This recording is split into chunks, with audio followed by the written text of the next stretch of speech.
This next segment is brought to you by Blue Cross and Blue Shield's National Labor Office. You know, Blue Cross and Blue Shield companies formed out of a need to provide affordable health care to teachers, to loggers, and miners. That was back in 1965, 60 years ago.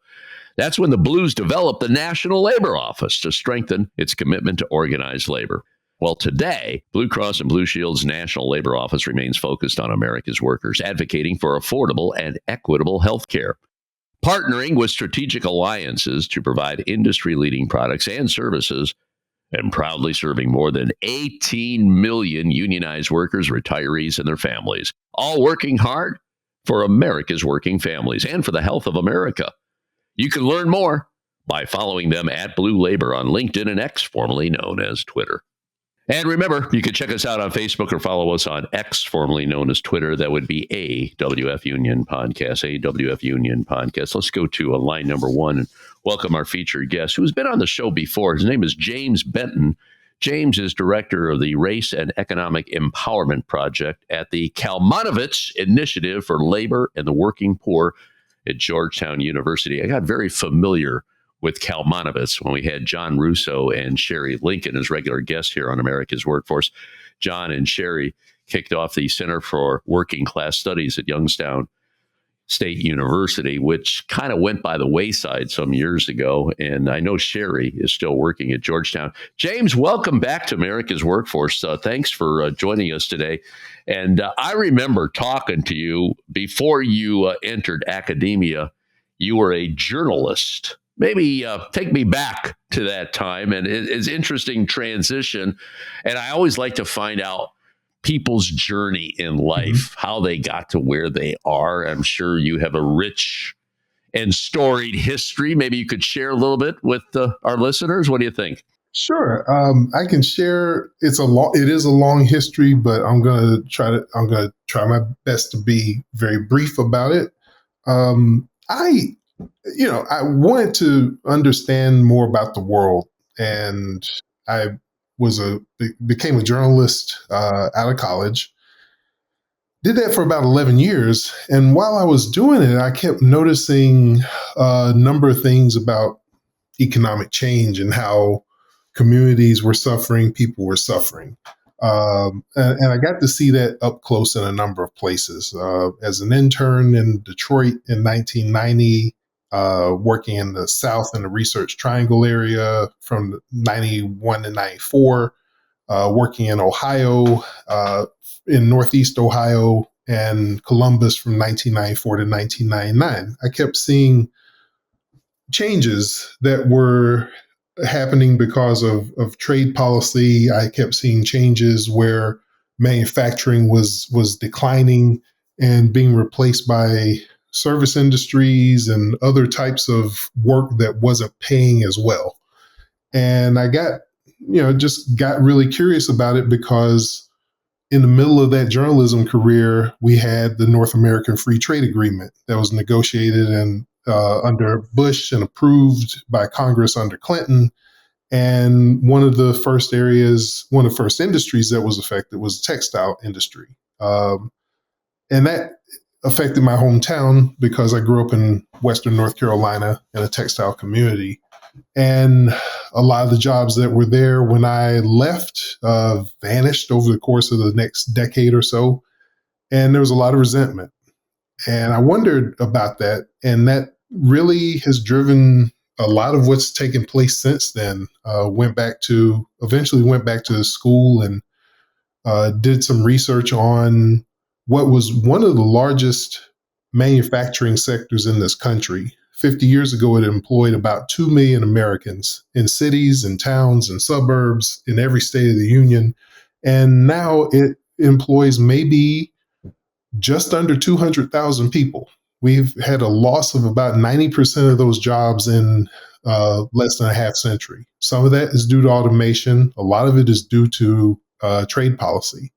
And that trade policy has helped create a gigantic amount of resentment toward not just government, but private industry and people's feeling of inability to get ahead in society. And that is part of the reason why Trump appealed to so many people 10 years ago when he made that famous move down the escalator. And it's one of the things that we're seeing now amid all these tariff cuts and increases and trade wars and everything you want to talk about in that area. Yeah. A lot of it has to do with trade policy that goes back to roughly, you can go back hundreds of years, but I focused on trade policy since the New Deal.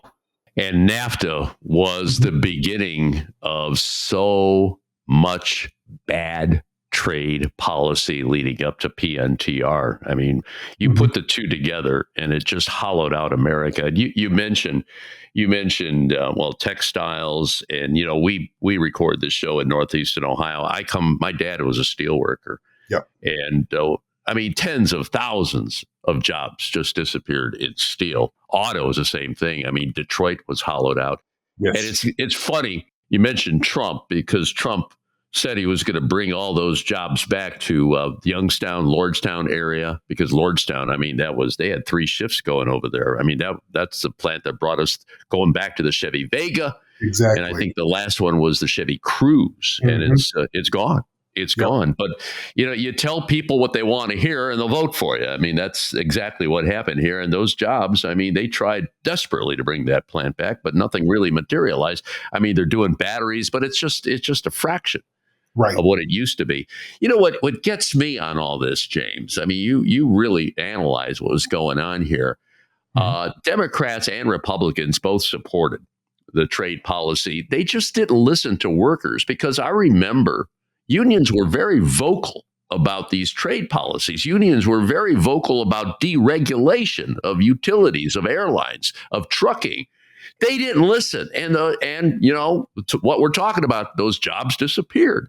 My question is, when are they going to listen to the people on the ground, James?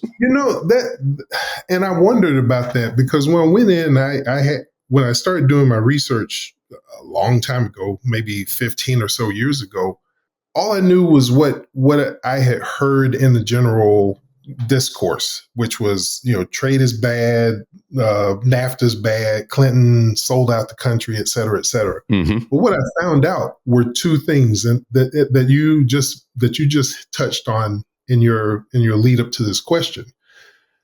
One is that both political parties, and this is not some kind of both sides do it type of thing, but both sides coming out of World War II especially had this great support of trade policy, lowering barriers to trade around the world.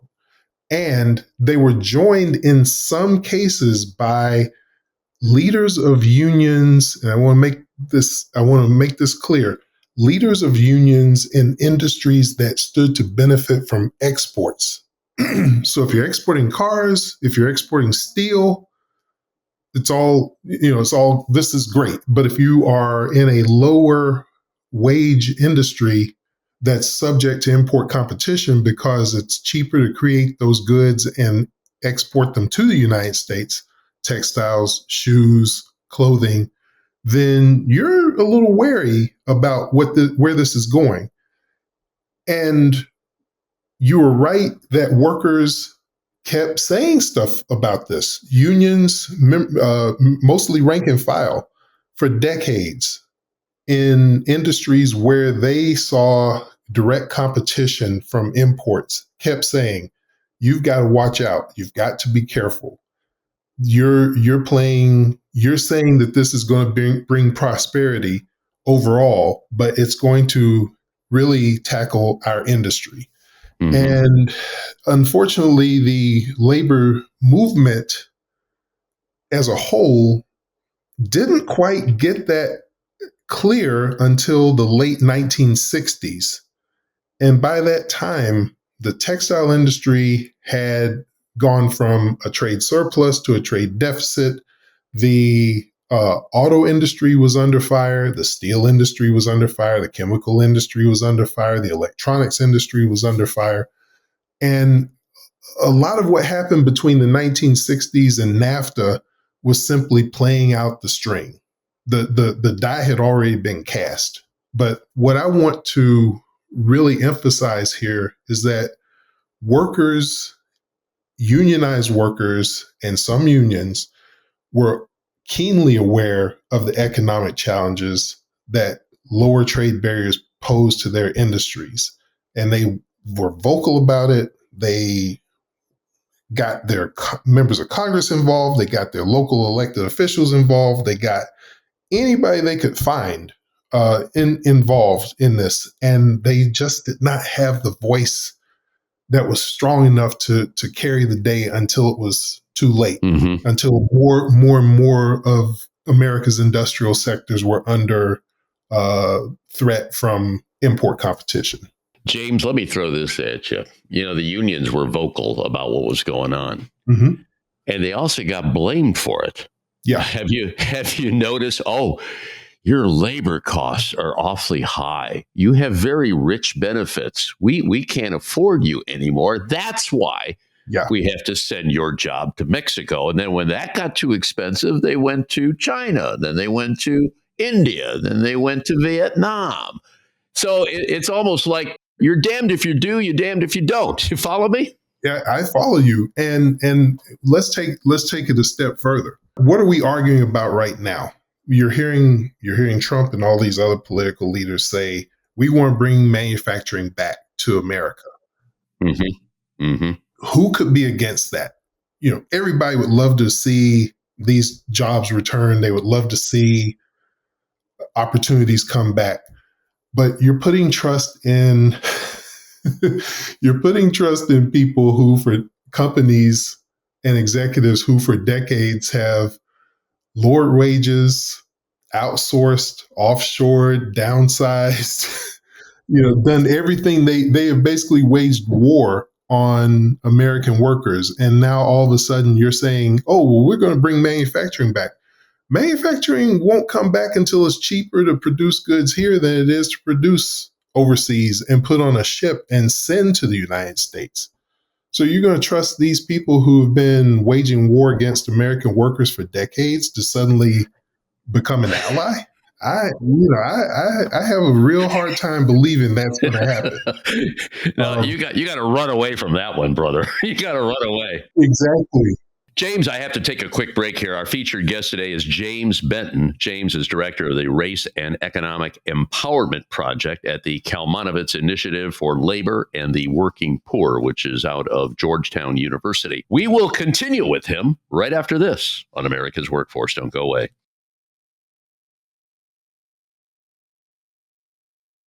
And don't forget, you can check us out on at least 5 platforms. That includes YouTube, Apple Podcasts, iHeartRadio, Spotify, and Pandora. And when you get an opportunity, here's what you do. Just sign up and receive our shows on a regular basis and give us a rating. We always appreciate those 5-star ratings, so please keep them coming. Once again, this is another segment in our continuing series where we commemorate Labor 131, the 131st anniversary of Labor Day. Grover Cleveland, president back in 1894, made it possible for Labor Day to become a national holiday. And joining us as one of the many featured guests on the show is James Benton.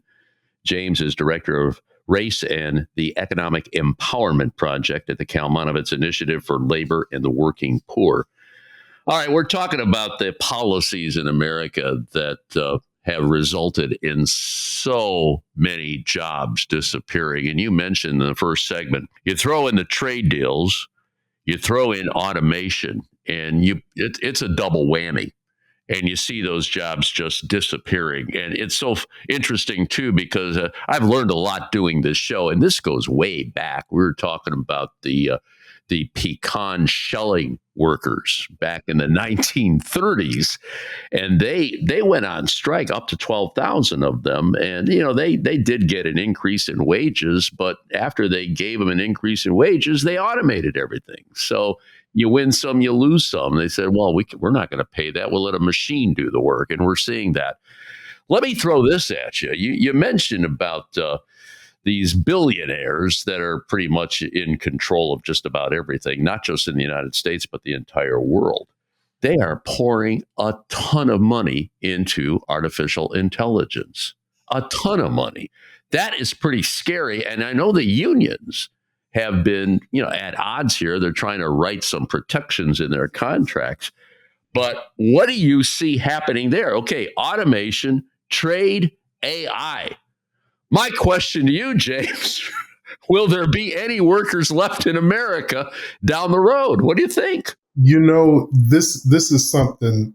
All right, my mom is 83 years old, and she worked in the mills and textiles for the better part of 30 years. And every now and then we have these conversations, and she says, "Look, if AI is coming, if they're going to get rid of these jobs, through automation, through artificial intelligence, there should be a tax on these companies to help make up for the lost revenue or the lost jobs that workers don't have."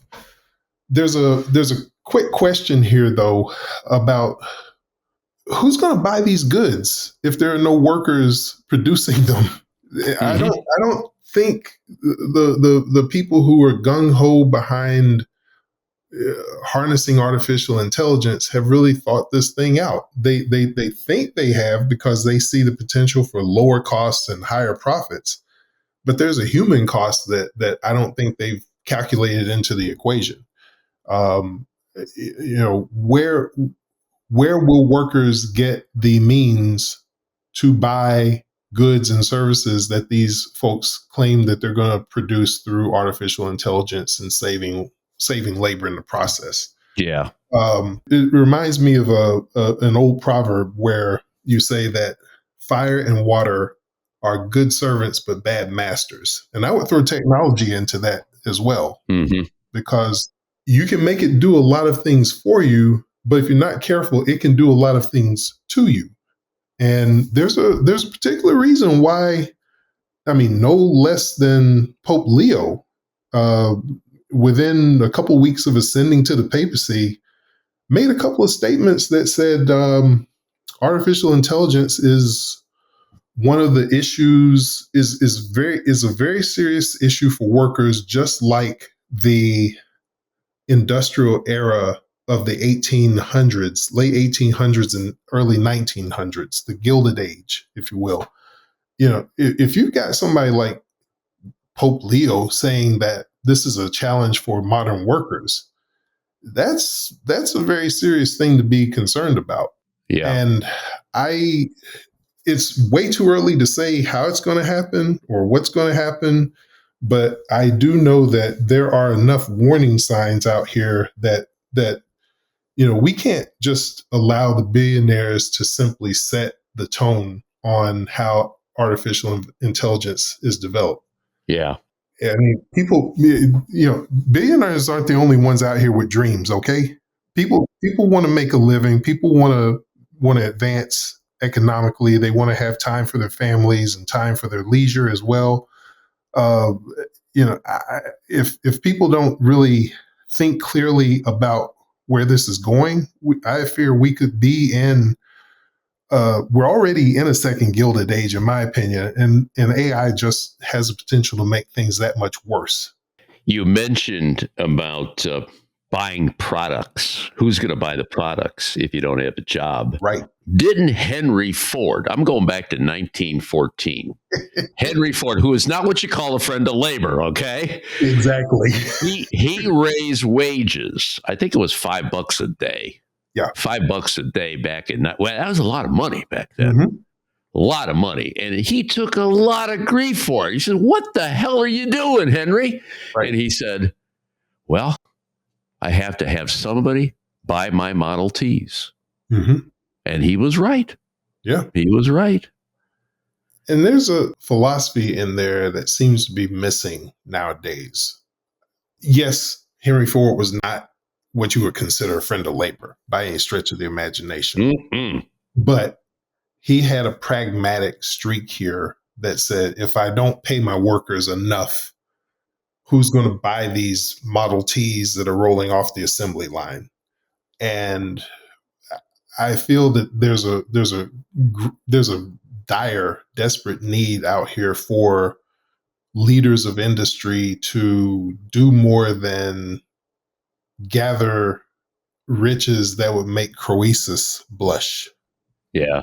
There has to be some kind of compact or social contract, rather, between the company and the worker and the community that says, hey, if I'm going to make a profit, but the workers are going to earn a decent wage, and they're going to have the money to be able to buy the goods that we produce. And something has gone horribly off the rails in the last few decades to get away from that. And if there's going to be some kind of balance in this society, we've got to embrace some kind of balance where workers get something out of this deal too. Yeah. You can't just have billionaires and executives running off with everything. Yeah. Like they have had for the past 40 or 50 years, especially. It's not going to be sustainable. Yeah, something has to give. And I would hope that it would give peacefully and not violently. But we'll see. Yeah. Yeah. Well, if things get really bad, it will become violent. Let's be honest about that. Yeah. I have to share with you, since I brought up Henry Ford, Mm-hmm. I remember my dad telling me his first car was a Model T. And he could not afford a new one. So he got a used one. Now, he was born in 1911. So this probably happened in the late 1920s, maybe 1930. Mm-hmm. He bought a used one for $40. Wow. And he told me he was driving on one of the streets, and in the streets, some of the streets were not even paved back then. Exactly. They were just, the infrastructure was nowhere near what it is today. And he hit a chuck hole and took out the front end. So he had to go to a body shop. He got it fixed for $1.50.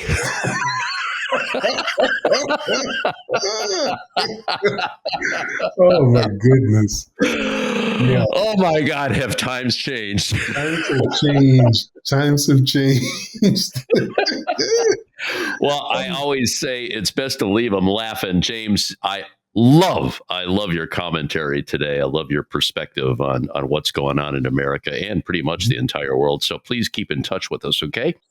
Certainly. And Flash, it's been a pleasure to be on your show today, and look forward to talking with you again soon. James Benton, Director of the Race and Economic Empowerment Project at the Kalmanovitz Initiative for Labor and the Working Poor. All right, we're going to take a quick break. When we come back, Pat Gallagher on behalf of the North Coast Labor Federation. Once again, you're listening to America's Workforce.